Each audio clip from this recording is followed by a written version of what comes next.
another day.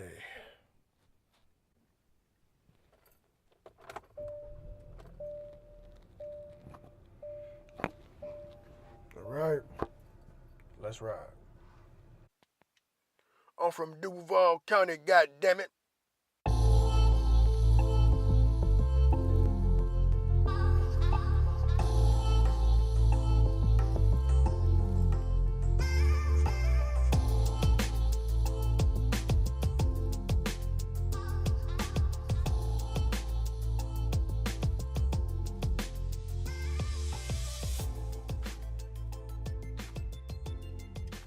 That's right, goddammit.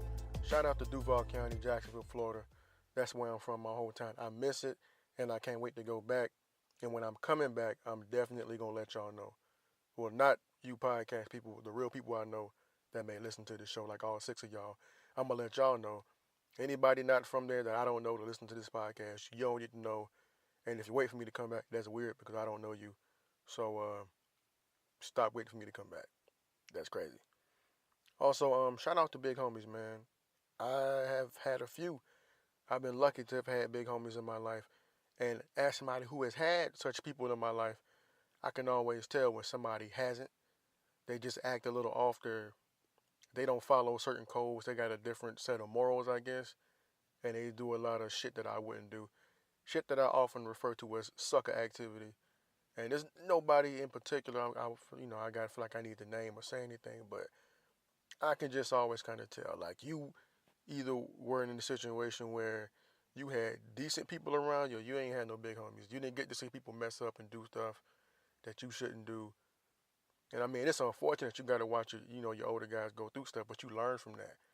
And you learn certain codes and certain creeds from that. You don't make certain mistakes. You won't even make certain statements because you've seen people either go through that or they check somebody else because they were wrong. And it's almost the same thing as if you see like a guy who ain't had a father in his life. They don't, sometimes they're a little bit more emotional.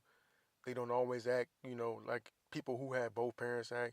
It's kind of the same thing when they got, when they don't have a big homie. Like, nobody has ever checked them outside of their household. They just go on check their whole life and just do certain shit. So shout out to big homies because you can tell.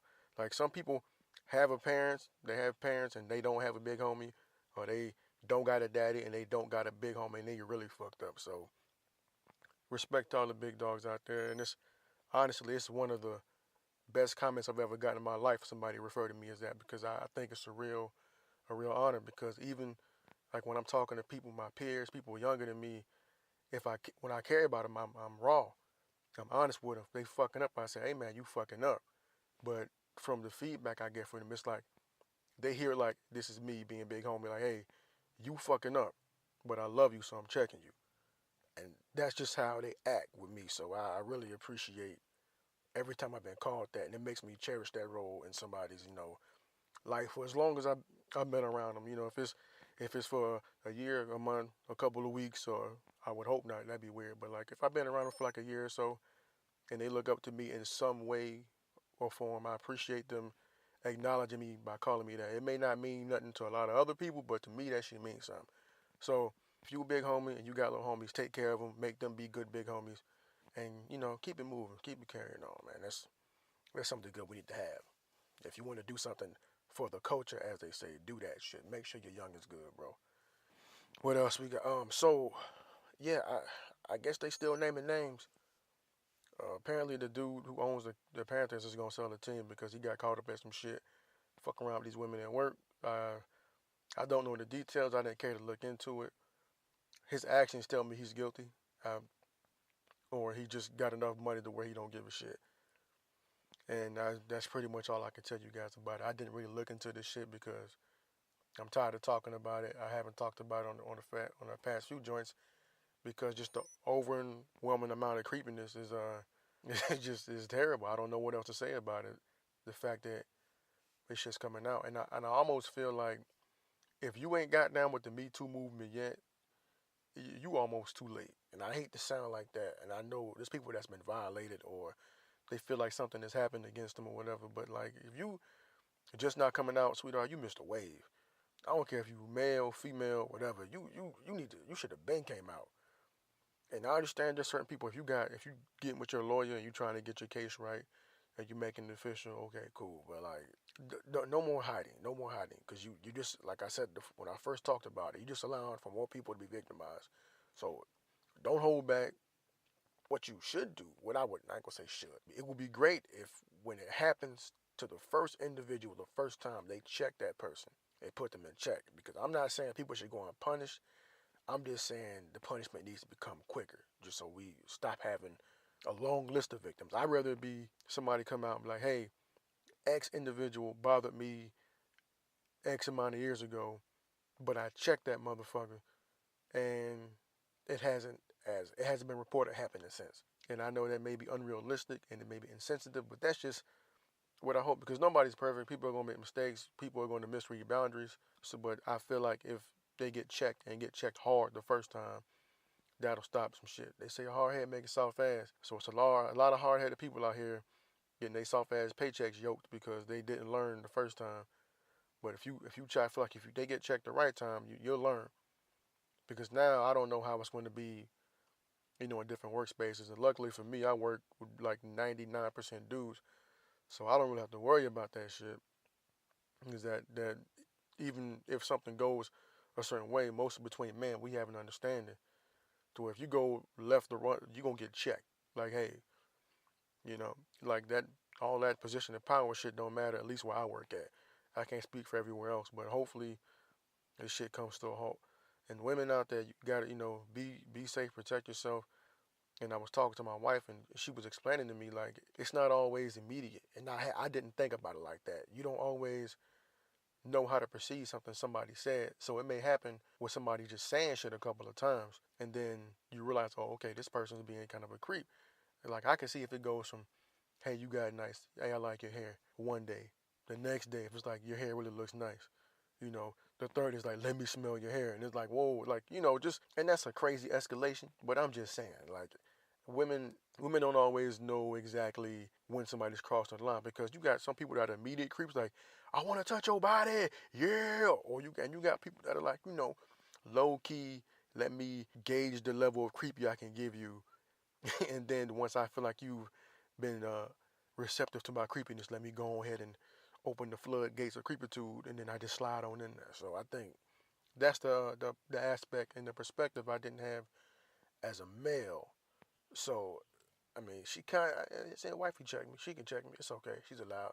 She kind of checked me on that. So you know, uh, good on her for letting me give me another perspective about it. I still feel like victims should come forward as soon as possible to prevent other victims. But hey, I'm just an asshole, man. I don't know nothing else about the world. And with that, I will add real quick. If did y'all see the boy Roy Moore? He was refusing to concede defeat. And if and my thing is this: while I don't know if he did it or not, I'm just saying there's a lot of people saying he did do it. But if I'm him and I feel like I'm innocent, I ain't conceding shit either. If I feel like that's the reason I lost. Now I'm not defending this asshole for nothing, but I'm just saying if I was innocent, I would be wilding the fuck out. Wouldn't nobody be able to tell me like, no, you didn't. This many people said you did it. They will put me in jail for some whole other shit because I would slander whoever that was, because I would say the most disrespectful things possible if somebody falsely accused me of doing some shit like that. I'm like, you know what? I'm going unhinged every interview, and I'm doing every interview. I'm talking about that shit every chance I get because I'm gonna clear my name. Nobody's gonna drag my name through the mud like that for some shit I haven't done. Like, ain't no way in hell I'm gonna sit back and be quiet and just be like, oh well, it's I apologize if it like that. Not me. Hell no. Shit, you not finna have me looking like a goddamn creep because maybe you misconstrued some shit or you feel like I said something or somebody told you I said something. Now, if I did it, I did it. I gotta own up to it. Okay, whatever, cool. But you're not falsely accusing me. Fuck no, not at all. No, that's not happening, man. I can't do it. I'm a fighter, motherfucker. Like they gonna have me in jail for actually assaulting that female because you're not gonna drag my name through the mud or some bullshit. I can't do it. So if he's innocent, man, I hope he gets it. He gets the the public opinion flipped because I mean they're not really doing it to prosecute him right now. But still, if you innocent and somebody, men out there, women out there, I don't give a fuck who it is. Somebody accuse you of doing some shit like that, and you ain't do it. Go the fuck off. Go balls or breast to the walls, however you want to say it. Go all the fuck out and let them know that you're not gonna do this to me, cause I be goddamn somebody to drag my motherfucking name through the mud for some shit like that. Not at all. I'm getting mad just talking about it, man. It's ridiculous. It's crazy. Somebody else's name's been dragged through the mud. Speaking of sports, as always, LeVar Ball. I try to keep my eye on what he what the guy's doing because I like his movement. This man went from being basically unknown to talking up his son's draft stock to promoting his company for free, and now he's got a show on Facebook. So if you interested in what the Ball family's got going on, check them out. They're doing big things. Even though you know Lonzo's not doing the best in the league, he is still progressing. And yes, I talk about them a lot because I live in lovely Southern California. I get all the Laker games, and I am a Laker fan. So that's going on with them. He's getting his sons over to Lithuania. A lot of people are talking shit about him moving his son pulling his son out of college, but his son's whole plan wasn't to stay there and get a degree. His son's plan was to play ball. That's what he wants to do. He wants to play ball and eventually go pro. So now with him, leaving the team, he has the option to go pro and go play. And I believe they're going to Lithuania, him and the younger brother. I'm not quite sure when the younger brother's going to be there, but I know for sure the older brother's going to go. And shit, I mean, if you can make the team, if you can make the roster, get the deal signed, hey, why not, bro? Like, why? You got to think about what happens in college sports. Like, they still got this man's name on the ticket. So he was going to be a one and done anyway. So should he waste his time sitting on the bench? Did he fuck up? Yeah, he got to live with that for the rest of his life. I guess if China feels like it's good enough for them to let it go, I'm willing to let it go. I don't like stealing none of that shit, but then again, he's young. I'm going to give the man an opportunity to bounce back and get on with his life. So people saying, oh, he don't play ball well. The boy can ball. I watched some footage of him playing. He can hoop. He has range. He can play inside, outside. Is he Alonzo where he's gonna be dishing the rock and moving around all like that? No, but he's a bigger body. He can shoot with range and he can score inside. So we'll see what happens with him. And his game should only improve with him being in Europe. So good looking out on LeVar Ball for moving your son away. You could either have your son work for the man for free and sit there on the bench because that's what they wanted him to do. UCLA wanted him to sit on the bench for a year and then have to come back and play the next year because they know he's a quality player. They know he's going to improve the roster. They know that Ball present is going to improve ticket sales and publicity and bring other players to the school. So they wanted him to stay there. So the people that are getting pissed off with LeVar Ball get mad at him because he's not doing shit the conventional way. Let that man raise his family. If he talks to his sons and he's like, hey, you could do it this way or you could do it that way, but I suggest you do it this way, and they listen, then let's see where it goes. Right now, his track record speaks for itself. He's living well. He's taking care of his family. There's really nothing bad you can say about him in my eyes, except that, well, not to me, he acts the way people in power don't want him to act. And then when you're an outspoken black man and you're doing what the fuck you want to do and doing it how you want to do it, a lot of people don't like it. Some of these white folks don't like it when they can't just handle you the way they want you to handle you. Just like that, he was on The Herd with Colin Cowherd and the female on the show. I forgot. I think her name is like Christine Leahy or something. He came to the show to talk to Colin, and the female on the show, the female reporter in the back, she tried to speak to him. And he basically put his hand up, was like, nope, stay in your lane. Like, I'm not talking to you. And then she was like, why are you being rude? And they went back and forth for a second. Then she did the normal shit where she was like, are you threatening me? He's like, no, I'm not threatening you. Just don't talk to me. Did he look like an asshole on TV saying that? Yeah, he like an asshole on TV and saying that. But what people don't realize is that, and they didn't listen to or care to think about is how she talked about him and how she basically called him a terrible father and how he wasn't raising his family right. So for me, if I'm him in that same spot, I don't want to fucking talk to you either. We don't have nothing to talk about. You violated me in one of the worst ways imaginable by telling me or telling a mass amount of people that I don't care about my family. And as a husband and father, that's like the ultimate disrespect. Because if you pay attention to anything he's doing it for his family. Like, he's not doing it for him to get game. He's like, hey, you good at basketball? You like playing basketball? Play at the highest level. I'm going to coach you hard. Go do what you got to do. Go to make it to the league and get further than I did. Go get paid. That's his goal. I don't see why anybody has a problem with that.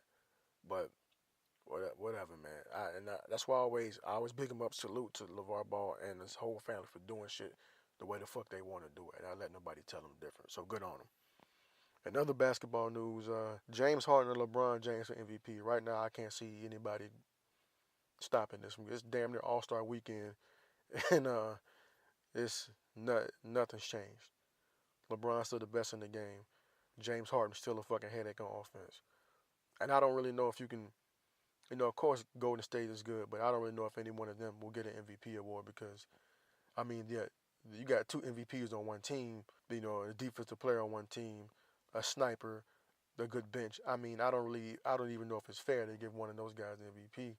Not saying that they couldn't possibly deserve it, but they don't have to carry the same load other people got to carry.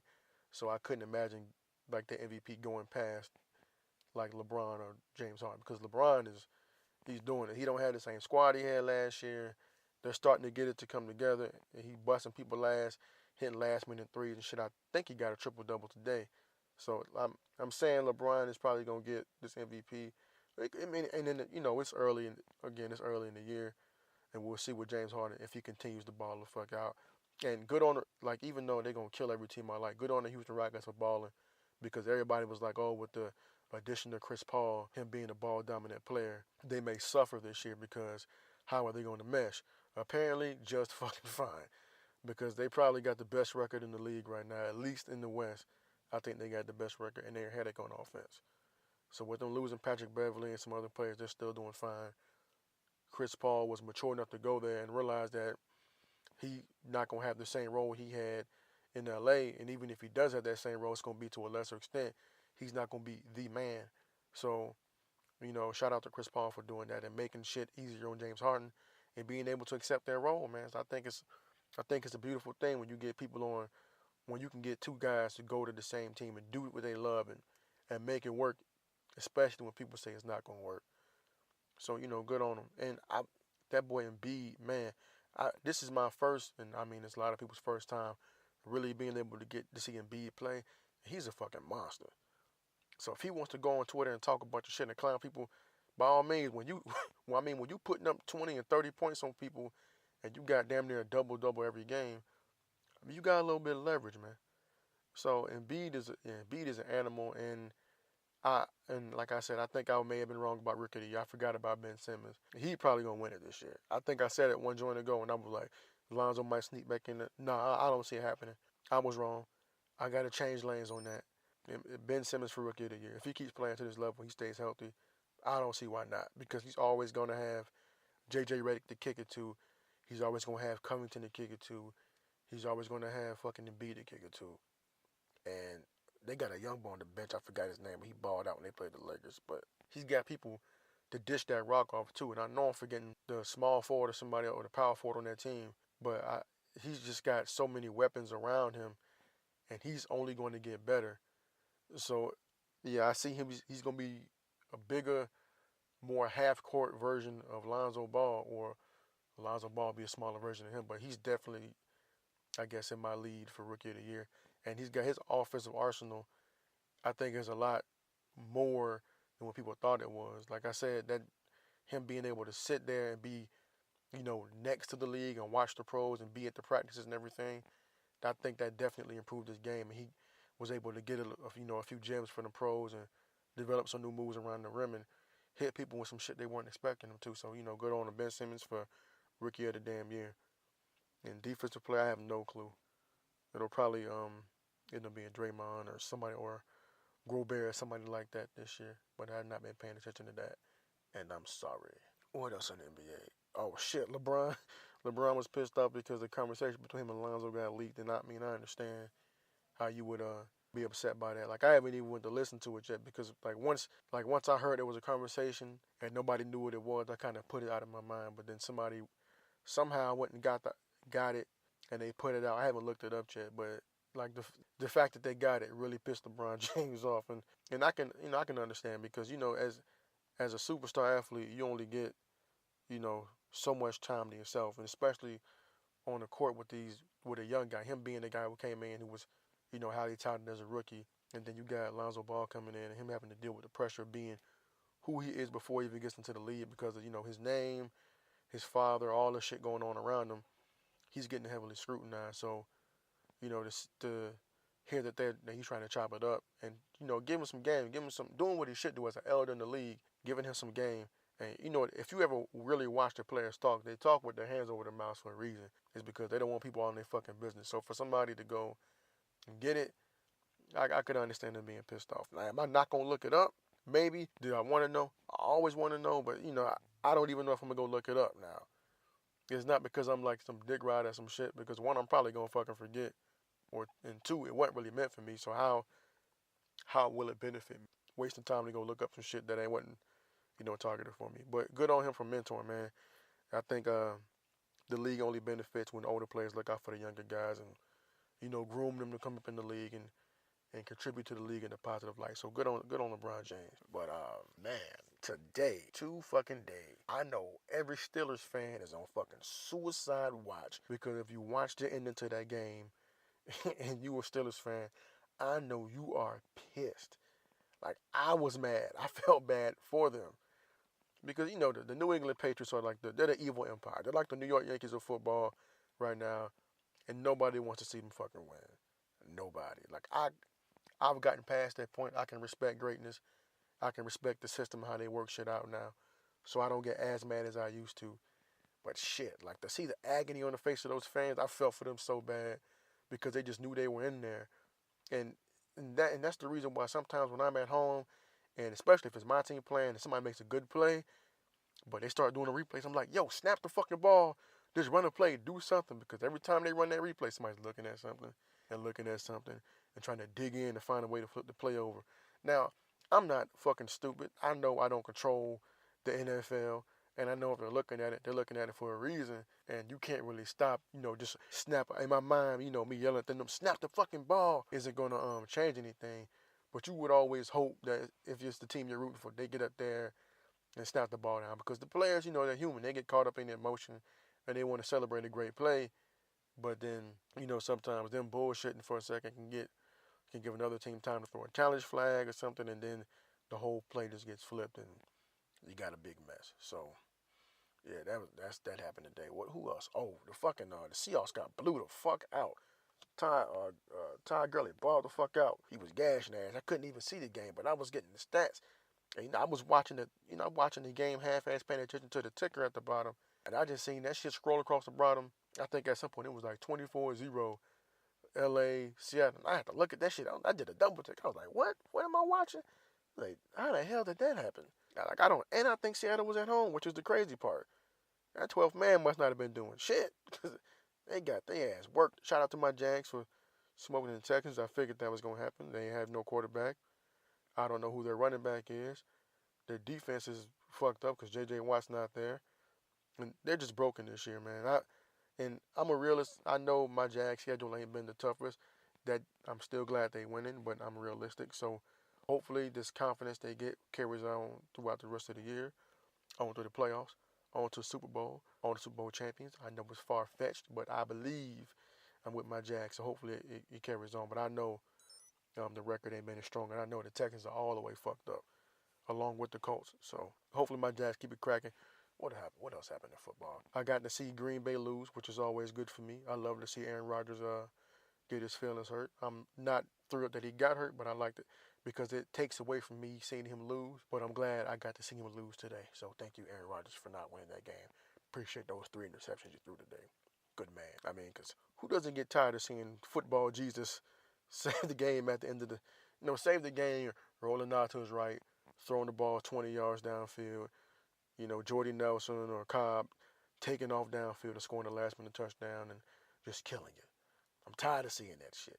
So I'm glad you took an L today. Green Bay will be all right. They got a great front office. They get whoever their scouting department is their GM is amazing because and I know I say I'm a Jags fan. I am a Jags fan, but I'm born in Chicago Heights, raised in Jacksonville. So I was a Jags fan before I was a Bears fan before Jacksonville even had a team. So Jacksonville is kind of my second team. But just, being a Bears fan has been painful. It's been cool, but it's been painful because I've had to watch, Green Bay in that front office continuously bring in good players. Like, I don't understand how a division, in the same division, your GM ain't catching up. Like, you got to get rid of that motherfucker. I'm willing to give a GM 5 years. 5 years. So I'm giving you 5 drafts and 5 off seasons to get that shit right. And my Bears did not get that shit right for nothing in the world. So, I mean, right now we got a bunch of injured wide receivers, we got injured linebackers and shit. We got a rookie quarterback. So I'm not expecting too much for them right now. But that ain't 10 years ago. 10 years ago, they were still fucking up. And I don't know how they haven't matched what Green Bay has been doing since Favre been there. I don't understand how you don't have people. And then they got it right a couple of years.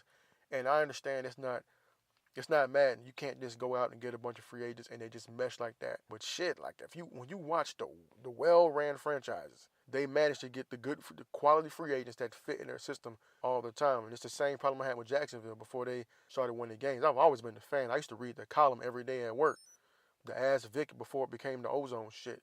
And he would always tell fans, like, listen, we're in rebuilding right now. Don't expect a gigantic leap. 8-8 is too much. And he was always fucking right because the man flat out knew football. And I'm sitting there reading this column and listening to it, or listening to, Sports Center or whatever, and I'm thinking, like, why the hell is the Jacksonville media trying to convince me that you getting the fucking safety from the Eagles special teams and putting them on the Jaguars, like, he's going to start at strong safety? How is that going to help our team? He's not lining up a defense. He's not running the secondary. This guy can't help us. This guy runs down the field and tackles guys. Now, keep in mind, he still made it to the NFL. Great athlete. I give it to him and all that. But I started to pay attention when I realized that they were as the media was overhyping these people that we were getting, brought to our team. And I understand it's their job. They want to bring interest to the franchise and everything. But it's like, damn, like, it's almost, if you don't pay attention, if you're just the average fan, the Joe Schmo who doesn't pay attention to positions and all that, you just watch the game, you don't realize you're basically getting fucking lied to, because you got a guy who's not even the backup. He's a special teams guy, and they're trying to sell him to you, and when he gets to the team, he don't do shit. And I think that was a big problem in Jacksonville. Players didn't want to come there because, like, the city talking shit about us, not too much to do down there, it's hot or whatever, it's more of a college town. All the bullshit excuses some of them players had when they came down there, and it didn't go their way. Now, the city's developing, you got a new owner, you got a big, thick-ass stadium, it's looking like a party city to be in when it's football games.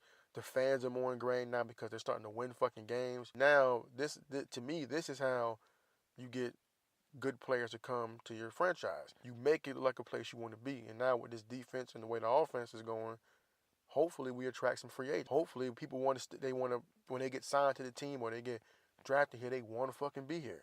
That's what I hope. And I think that's what happens when, Green Bay ain't the best, let's say weather-wise, but if you're a football player and you want to go play somewhere where you think the community is going to take care of you, and even as a born Bears fan who hates the fucking Packers, like, I mean, that's kind of hard to walk away from. If they're going to pay you, and, once you go and play for New England, I mean, not New England, but Green Bay, shit, even New England, once you go and play for them and you play well, that community is going to fucking embrace you. They're going to embrace you and treat you like your own, especially fucking Green Bay, because the city is so ingrained, with the actual team. And as a small market, that's what Jacksonville needs to do. And that's what's happening right now. Fans are getting back into it. Like, we need to be like fucking Green Bay. We need to be like Buffalo and whatever other small market team I'm leaving out right now. To where, like, shit, even Carolina. I don't think Carolina's a one. Charlotte, not really a big market. It's a smaller market. The people there have to be really ingrained and supportive of the franchise when they're up and when they're down, so that when players do come there, they feel welcome. And when they do start winning, they feel appreciated.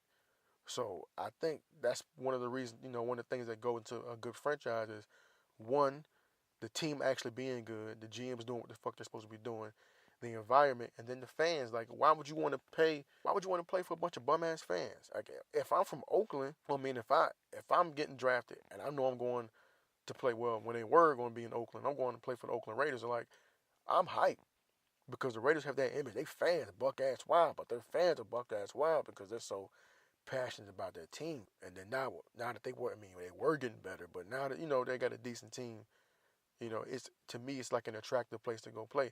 And they're about to go to Vegas, and all the shit that comes with Vegas. You're gonna have people constantly going through there, the tourists and shit. The city's gonna be on fire and everything. And those people, you got brand new fans, and you hopefully you still have some fans left over from Oakland. Shit, man, listen, that'd be a place I'd want to play as well. Shit, San Francisco, it's a city that's on the map, but it's not like a big city. So you got people from all over that, that Bay Area that's gonna come support that team. So hopefully Jacksonville keeps it going. There's no reason why we shouldn't have all of North Florida on lock. Shit, the next two teams are in Tampa and Miami. We should have everybody from Orlando up. And I feel like we got that, but we should have more. More, goddammit. Come support these Jags, man. Do it for me because I can't, and I'm out of state right now. But I think we got the formula clicking. We got receivers. We got a quarterback. I believe we got a quarterback. Hopefully Blake keeps this momentum going. We got a running back, and we got a defense that's fucking real. So, hopefully we keep it going, and we keep it moving, and keep on climbing that ladder. And I think that's all I got for sports right now. Did I say Lomachenko won? Lomachenko won his fight, by the way. I don't know if I put that in the last joint, but Lomachenko won his fight, as I knew he would. What else happened in sport? Let's talk about life real quick. So, one of my partners, well, my man Highland to be exact, I gave him a little light on one of the little spotlight shits I do, but good dude, solid dude. He was on his Facebook, asked a question about if a man should pay all the bills in the household if he's able to. And to me, that's almost like a loaded question. I mean, it is, but it ain't. So if you're in a situation where you got a spouse, and I'm going to say spouse, I'm not saying girlfriend and all that bullshit, engaged, nothing. No, you living together, no. I'm talking about married. My question for everybody listening to this is, if you were married, should the man pay all the bills? The answer to that for me is, it depends on the couple. Ultimately, it depends on the couple and how they want to run their relationship. Because everybody's different. Everybody has their reasons. And he had this big brick ass Facebook state. It wasn't like it was that thick. It's that he put it up, and a lot of people responded to it because it's an issue that a lot of people, have opinions on. I'll give you my opinion on it later. But one of the things I read is that the man should pay the bills, and I should pay all the bills. I mean, if he can, and I forgot if it was a male or a female, and said that the woman should save all the money and eliminate debt, knock out her debt, then knock out his debt, and then save all that money to create savings. I think that if you can cover all the bills, I'm not mad at that. I can do that. The one thing I ask that it needs to be, and if it's for the male or the female, or whoever in whatever relationship you want to call it, but I'm just saying, like, the breadwinner, if the breadwinner is paying all the bills and the other significant other knocks out the debt and then drops their check into savings, as long as both parties have access to it, I think that's great. I think that makes total sense to me, but it just has to work. It just like, what are we taking out of savings for this, or what are we using for that? Like, as long as it all works, because you have the bills and then you have day-to-day shit, like, depending on how you break your money. Like, are we gonna eat out today? Okay, cool. She gonna pay for that. If we go eat out, she paying for the meals, or is whoever paying for the meals. It's so situational, because sometimes you got people in the military whoever is the active duty person, they usually cover most of the bills. And I mean, it just makes sense for it to be that way because they're constantly moving, and the spouse has to get a job wherever they go. If they work, they have to get a job wherever they go. So 9 times out of 10, you're not going to get a high-paying job. You're going to start out entry level. You're not going to be able to match what the breadwinner's bringing in. So if you could figure it out that way, like, what do you do with that money? If you're working, do you kick in on some of the bills, or do you just eliminate the debt and create savings? And if you're going to just create savings and eliminate the debt, I think that's cool, but I don't think you should just, I'm going to do my debt now, do your debt later. No, if I'm not just paying my bills now and paying your bills later. I'm paying all the bills. So you want to eliminate the debt, eliminate all the debt. Pay some of my shit down, pay some of your shit down, and break it in half. I don't see why that couldn't work. I think that's a dope idea. So that's one avenue. Or, if you can go half, and you can pay half the rent and half the car note and half, do that shit. Or if you can pay some of the bills. If you can't pay the big bills, but you can pay like the cable, internet, or maybe cell phone or insurance, something like that, then do that. Because my thing is this, is like with anything else, I say steel sharpens steel, right? And for me, I think personally, because of my upbringing, like, my mother always worked. She worked as long as I can remember, she always worked. Like, even though my father was doing his thing in the military, I think he made a decent living. You know, I grew up in the 80s and 90s, it was a different time. Shit was more affordable then. I think that, he may have been able to cover us, but we may not have been able to live as well as we did. Not saying I lived great. I lived very middle class. And I don't mean like upper middle class. I mean very like right in the fucking middle class. I lived in middle class, and I think it's because both of them were working and contributing. So I never really asked them about how they did it, about bill wise. I just know bills got fucking paid. I had a place to live. We had a car, and then we had two cars. We had lights. We had food, and I had some shit. I didn't have everything I wanted, but I had enough to make me happy. So shout out to my parents for that. Love y'all. But everybody's situation is different, and like I said, my mother always worked until she couldn't, and my spouse, she always either wanted to work or she was working. Like she recently stopped working because it didn't make sense for her to work with us having a baby. It doesn't make sense for her to work short hours to just pay for fucking daycare fees if the hours that they're trying to give her aren't going to match up. Like it doesn't make that sense to be away from a child, a young child, that long for X amount of money, and you only basically covering the time that you're away from. It's better that you just stay home, and that's something that we just happen to agree with. She brought it up, and I was like, fuck it. If you want to stay home, stay home. Shit. It ain't like, and I know everybody's situation is different. It's just our situation happened organically. Like when we got together and we decided we were gonna pay bills. The way we did it is that whoever was making the way it's gonna work in my household. I'm telling y'all, whoever is making the most amount of money is gonna carry the big bills, and whoever is making the lesser amount of money is gonna knock out the smaller bills. And I just have a firm belief, being the father of two beautiful young ladies, married to my beautiful wife. I just feel like, God forbid something happened, you should be able to walk away. Like, you should be able to walk away, being used to paying bills, being used to being an adult, shit like that. And I know some people may hear some feel different, but I just don't feel like one person should have total responsibility. I feel like if you got two people and they both got jobs contributing, somebody else needs to have their name on something. You can't just have one person having a name on everything, because you got to think about shit like building credit. And then I would hate for something to happen to where, say if I'm paying all the bills, what if I fuck up and then she don't have access to pay the bills? Or what if something happened and I fall short, I need her to step in and pay the bill. I would hate for it to be an issue, because all of a sudden, oh, you asked me to pay this bill, you know I'm to take care of this. And I feel like some men who want to pay all the bills because their parents did it, it's like I feel like it's kind of stifling. They don't even want their old ladies to work. Me, I'm not like that. I'm like, my whole thing is, baby, be all you can be. Contribute how you can. If you contributing by staying at home and making sure the household's taken care of for right now, and then when you ready to get back out and work, you gonna get back out and work, go ahead, have a ball. If you contributing is going out and working and bringing another set of funds into the crib, go ahead and do that.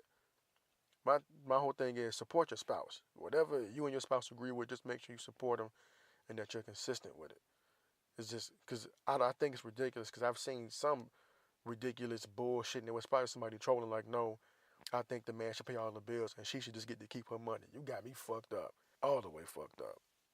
Because to me, that's that's going backwards. Like, why fight for equal rights if you're not gonna use them? It doesn't make sense. Like, why fight to be on equal standing, but then, oh, I want the man to pay for everything? That's crazy. Like, does the man get to say, okay, well then you get to do 100% of the cooking, 100% of the child raising, 100% of the housework? So when I come home from my job, I want you to, not only my children should be taken care of by you exclusively, I want you to cook every meal, wash every dish, take out the fucking trash, go take my fucking car to get washed, because I'm the one driving to work and earning the money. So you go take my car and get it washed. You go grocery shopping by yourself. Like, I just don't see how that, in my mind, that just wouldn't work if you impose that. Now, if it has to happen for your situation, of course, if the man or the woman, whoever had to step up and pay all the bills, step up and pay all the bills. But I think it should be a breadwinner thing and not a sex thing. Because I feel like men who don't want that, I think they want that as leverage. I have to feel like I'm a man. I have to pay all the bills. I mean, nah. I mean, I don't know if I'd want a woman who wanted me to pay all the bills, who wanted to be comfortable just not contributing, I mean, financially at all. Because I don't think everybody who was like, yeah, she pay all the bills, I don't think all of them were married. So, and I've heard unmarried people say like a man should pay all the bills. Why? If you ain't at home taking care of no kids, why the fuck? Like, nah, that ain't happening. Not in my household. Hell no. Like, as a man, even if the situation was flipped and, and she paying all the big bills and I ain't working, kid or no kid, I ain't working. Is she's working right now and I'm looking for a job so I can contribute. Because when I'm not working, I'm at home taking care of the household or doing what I got to do in between me going to look for a fucking job. There's no way in hell I'm sitting at home. Like, I always tell my old lady, you're not going to outman me. Ain't no way in hell. Just because you make more than me don't mean you're going to outman me. It's not about how much you make. It's about the work you're willing to put in. Like, if she got a job that's making X amount of money, I feel like I got to go get, and I can't get a job making that much money.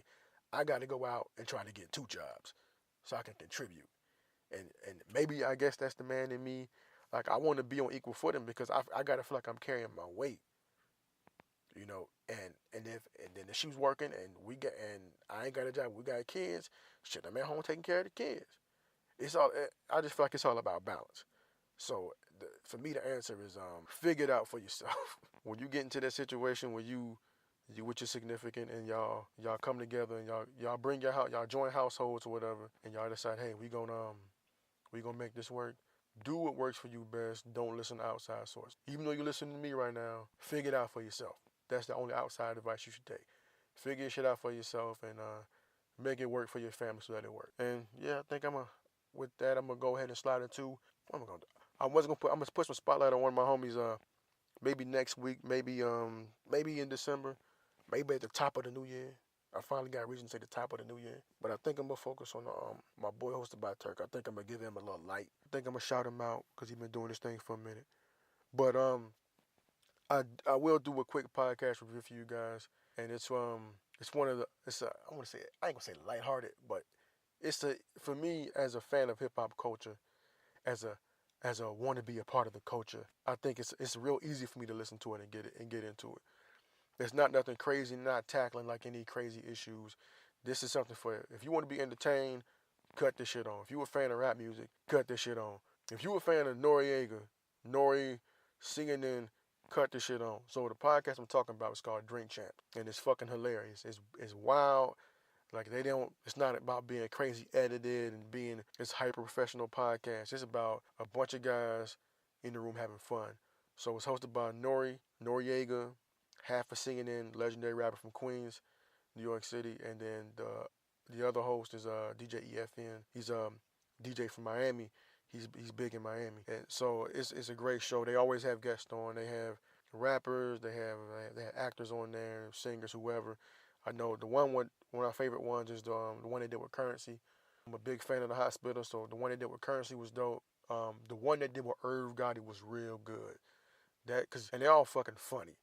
But when you dealing with something like this and you get to hear these industry insiders talk, it's dope because, I mean, and it's not so much like, let's talk about the A&Rs and how the record labels and whatever.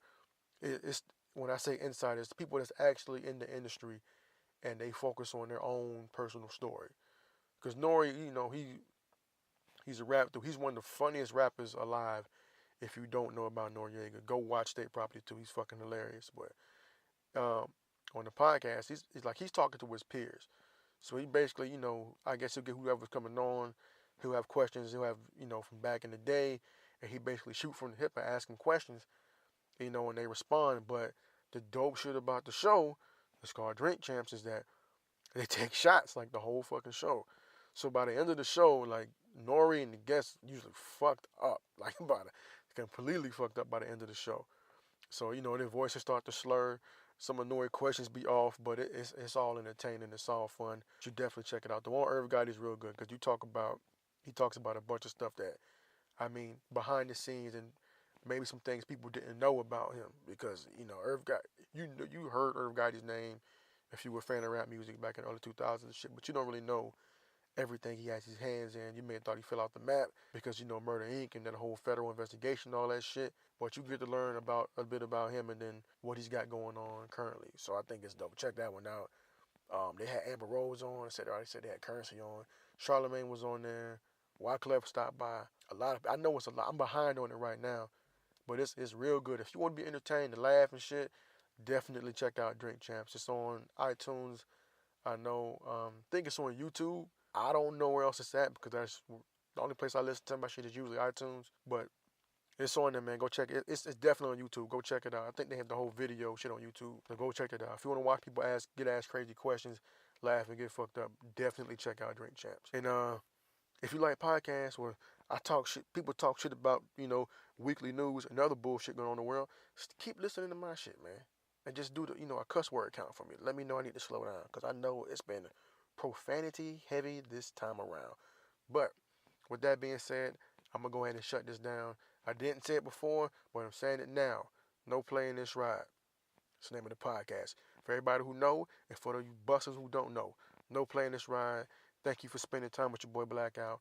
Please hit me up, noplayinthisride@gmail.com. All lowercase, noplayinthisride@gmail.com. I'm also on Twitter. Hit me up. Learn me how to use that shit. I'll be on there trying to make it work, make it twerk, but I don't be on there a lot. So help me use Twitter. And it's NoPlay247 at Twitter. No Play in this ride still pops up. So NoPlay247, that's capital N, lowercase o, capital P, L-A-Y. Hit me up, man. Go out there, live life, leave it better than what you got it. Peace.